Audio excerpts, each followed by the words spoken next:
Hello दोस्तों, आपको फिर से एक बार चैनल पर स्वागत है।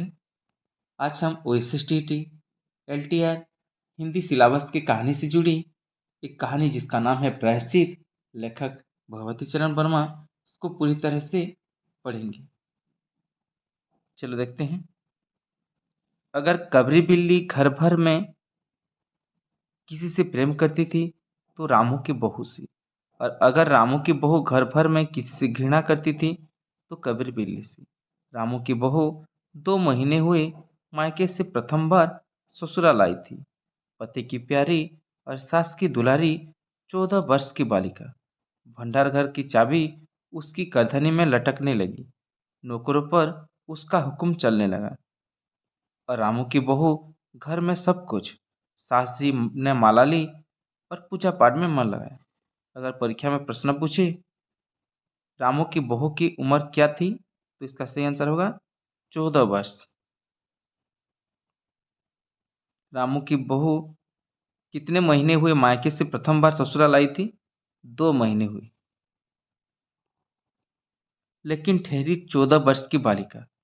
कभी भंडार घर खुला है तो कभी भंडार घर में बैठे बैठे सो गई। कबरी बिल्ली को मौका मिला। घी दूध पर अब पहुंच जुट गई। रामू की बहू की जान आफत में और कबरी बिल्ली के छक्के पंजे।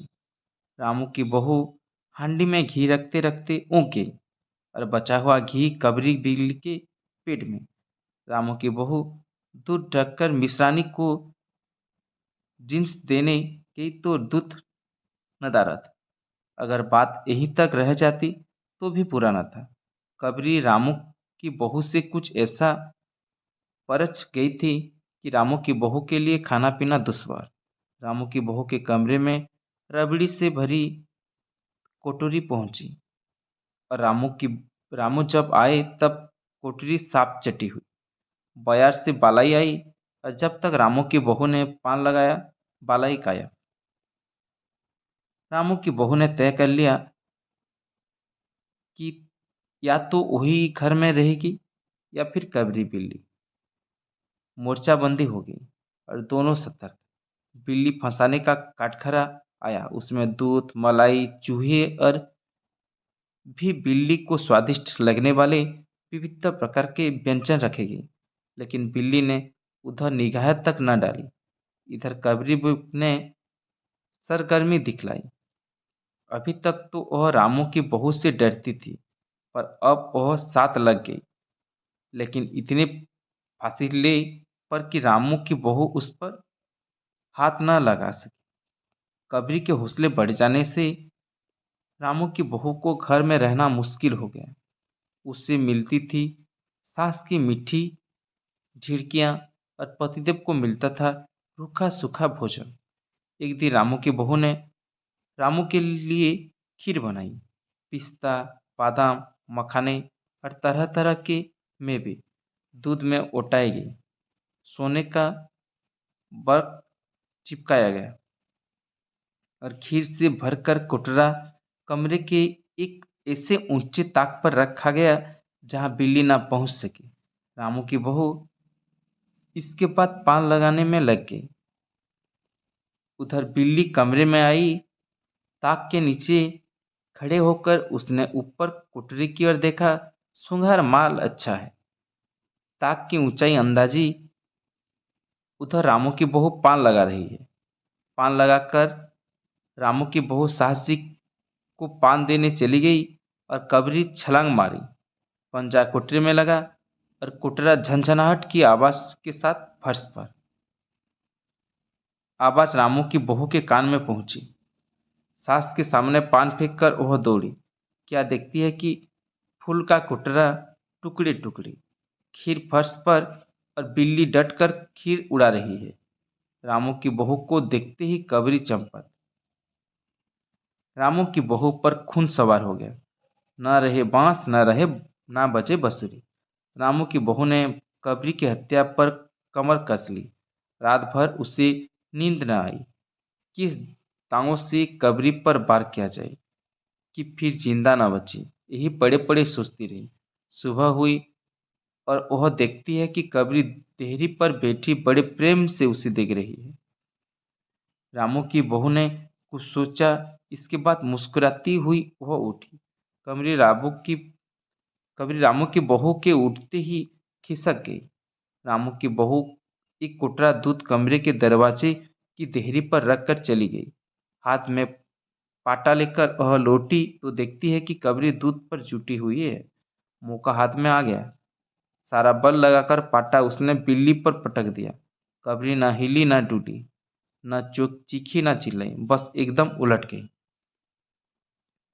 आवाज जो हुई तो मेहरी झाड़ू छोड़कर, मिश्रानी रसोई छोड़कर, सास पूजा छोड़कर घटनास्थल पर उपस्थित हो गई। रामू की बहू सर झुकाए अपराधी की भांति बातें सुन रही है। मेहरी बोली, अरे राम, बिल्ली तो मर गई। माँ जी, बिल्ली की हत्या बहू से हो गई, यह तो बुरा हुआ। मिश्रानी बोली, माँ जी, बिल्ली की हत्या और आदमी की हत्या बराबर है। हम तो रसोई नहीं बनवाएंगे जब तक बहू की सिर हत्या रहेगी। साहसी बोली, हाँ ठीक तो कहती हो। अब जब तक बहू के सर से हत्या न उतर जाए तब तक ना कोई पानी पी सकता है, न खाना खा सकता है। बहू यह कर क्या कर डाला? मेहरी ने कहा, फिर क्या हो? कहो तो पंडित जी को बुलाए लाई। सास की जान में जान आई। अरे हाँ, जल्दी दौड़ के पंडित जी को बुला लो। बिल्ली की हत्या की खबर बिजली की तरह पड़ोस में फैल गई। पड़ोस की औरतों को रामू के घर तांता बन गया। चारों तरफ से प्रश्न की बोछा। रामू की बहू सिर झुकाए बैठी है। पंडित परमसुख को जब यह खबर मिली, उस समय वे पूजा कर रहे थे। खबर पाते ही वे उठ पड़े। पंडिताइन से मुस्कुराते हुए बोले, भोजन न बनाना। लाला घासीराम की पतोहू ने बिल्ली मार डाली, प्रायश्चित होगा, भगवानों पर हाथ लगेगा। पंडित परम सुख चौबे छोटे और मोटे से आदमी थे। लंबाई 4 फीट 10 इंच और तूंद का घेरा 58 इंच। चेहरा गोल मटोल, मूंछ बड़ी बड़ी, रंग गोरा, चोटी कमर तक पहुंचती हुई। अगर परीक्षा में प्रश्न पूछे पंडित परम सुख चौबे की लंबाई कितनी थी? 4 फीट 10 इंच। कहा जाता है कि मथुरा में जब पंचरी खुराक वाले पंडितों को ढूंढा जाता है तो पंडित परमसुख जी को उस लिस्ट में प्रथम स्थान दिया जाता है। पंडित परमसुख पहुंचे और कोरम पूरा हुआ। पंचायत बैठी। सास जी, मिश्रानी, किस्नू की माँ, छन्नू की दादी और पंडित परमसुख। बाकी स्त्रियां बहुत से सहानुभूति प्रकट कर रही थी। किस्नू की माँ ने कहा, पंडित जी, बिल्ली की हत्या करने से कौन सा नरक मिलता है? पंडित परमसुख ने पत्रा देखते हुए कहा, बिल्ली की हत्या अकेले से तो नरक का नाम नहीं बतलाया जा सकता। वह महरुद भी मालूम होता है। जब बिल्ली की हत्या हुई तब नरक का पता लग सकता है। यही कोई 7 बजे सुबह। मिश्रानी जी ने कहा, बिल्ली की हत्या कब की जाई थी? सुबह 7 बजे। पंडित परमसुख ने पत्र के पन्ने उल्टे, अक्षरों पर उंगलियां चलाई, माथे पर हाथ लगाया और कुछ सोचा। चेहरे पर धुंधलापन आया। माथे पर बल पड़े। नाक कुछ सिकुड़ी और स्वर गंभीर हो गया। हरे कृष्णा, हरे कृष्णा। बड़ा बुरा हुआ। प्रातःकाल ब्रह्म मुहूर्त में बिल्ली की हत्या घोर कुंभीपार नरक का विधान है। बिल्ली की हत्या पर कौन सी नरक का विधान है? कुंभीपार नरक। रामू की माँ, यह तो बड़ा बुरा हुआ। रामू की माँ की आंखों में आंसू आ गए। तो फिर पंडित जी, अब क्या होगा, आप ही बतलाएं। पंडित परमसुख मुस्कुराए। रामू की माँ, चिंता की कौन सी बात है? हम पुरोहित फिर कौन दिन के लिए हैं? शास्त्रों में प्रायश्चित का विधान है, सो प्रायश्चित से सब कुछ ठीक हो जाएगा। रामू की माँ ने कहा, पंडित जी, इसलिए तो आपको बुलवाया था। अब आगे बतलाओ कि क्या किया जाए। क्या किया जाए? यही एक सोने की बिल्ली बनवा कर बहुत से दान करवा दी जाए। जब तक बिल्ली ना दे दी जाएगी तब तक तो घर अपवित्र रहेगा। बिल्ली दान देने के बाद 21 दिन का पूजा पाठ होगा। छन्नू की दादी बोली, हाँ, और क्या, पंडित जी ठीक तो कहते हैं। बिल्ली अभी दान दे दी जाए और पाठ फिर हो जाए। रामू की माँ ने कहा, तो पंडित जी कितने तोले की बिल्ली बनवाई जाए? पंडित परम सुख मुस्कुराए। अपनी तोंद पर हाथ फेरते हुए उन्होंने कहा, बिल्ली कितने तोले की बनवाई जाए? अरे रामू की माँ, शास्त्रों में तो लिखा है कि बिल्ली के वजन भर सोने की बिल्ली बनवाई जाए। लेकिन अब कलयुग आ गया है, धर्म कर्म का नाश हो गया है, श्रद्धा नहीं रही। सो रामू की माँ, बिल्ली के तोल भर की बिल्ली तो क्या बनेगी, क्योंकि बिल्ली 20-21 शेर से कम की क्या होगी। हाँ, कम से कम 21 तोले की बिल्ली बनवा दे के दान करवा दो, और आगे तो अपनी अपनी श्रद्धा। पंडित जी ने कितने तोले की बिल्ली बन पाने के लिए कहा था पहले बार? 21 तोले। रामू की माँ ने आंखें फाड़कर पंडित परम सुख को देखा। अरे बाप रे, 21 तोले सोना! पंडित जी, यह तो बहुत है। तोला भर की बिल्ली से काम ना निकलेगा। पंडित परम सुख हंस पड़े। रामू की माँ, एक तोला सोने की बिल्ली! अरे रुपया का लोभ बहुत से बढ़ गया क्या? बहुत से सिर बड़ा पाप है, इसमें इतना लोभ ठीक नहीं। मोल तोल शुरू हुआ। मामला 11 तोले बिल्ली पर ठीक हो गया। अंतिम में कितने तोले की बिल्ली बनाने पर ठीक हो गया? इसका सही आंसर होगा 11 तोले। पहली बार परम सुख ने 21 तोले की बिल्ली बनवाने को कही थी। इसके बाद पूजा पाठ की बात आई। पंडित परम सुख ने कहा, उसमें क्या मुश्किल है, हम लोग किस दिन के लिए है? रामों की माँ, मैं पाठ कर दिया करूँगा, पूजा की सामग्री आप हमारे घर भिजवा देना। पूजा का सामान कितना लगेगा? अरे कम से कम हम पूजा कर देंगे। दान के लिए करीब 10 मन गेहूँ, 1 मन चावल, 1 मन दाल, मन भर तिल, 5 मन जौ और 5 मन चना, 4 पसेरी घी, मन भर नमक भी लगेगा। बस इतने से काम चल जाएगा। अरे बाप रे, इतना सामान! पंडित जी, इसमें तो 100-150 रुपया खर्च हो जाएगा। रामू की माँ ने रुआंसी होकर कहा। फिर इससे कम में तो काम ना चलेगा। बिल्ली की हत्या कितना बड़ा पाप है। रामू की माँ, खर्च को देखते वक्त पहले बहू के पाप को तो देख लो। यह तो प्रायश्चित है, कोई हंसी खेल थोड़ी है। और जैसी जिसका मर्यादा, प्रायश्चित में उसे वैसा खर्च भी करना पड़ता है। आप लोग कोई ऐसे वैसे थोड़े हैं, और 100-150 रुपया आप लोगों के हाथ का मैल है। पंडित परम सुख की बात से प्रभावित हुई किस्नू की माँ ने कहा, पंडित जी ठीक तो कहते हैं।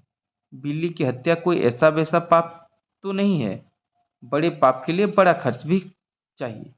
छन्नू की दादी ने कहा, और नहीं तो क्या, दान पुण्य से पाप कटते हैं, दान पुण्य से किफायत ठीक नहीं।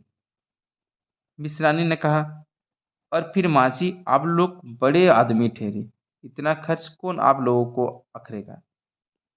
रामू की माँ ने अपने चारों ओर देखा। सभी पंच पंडित जी के साथ।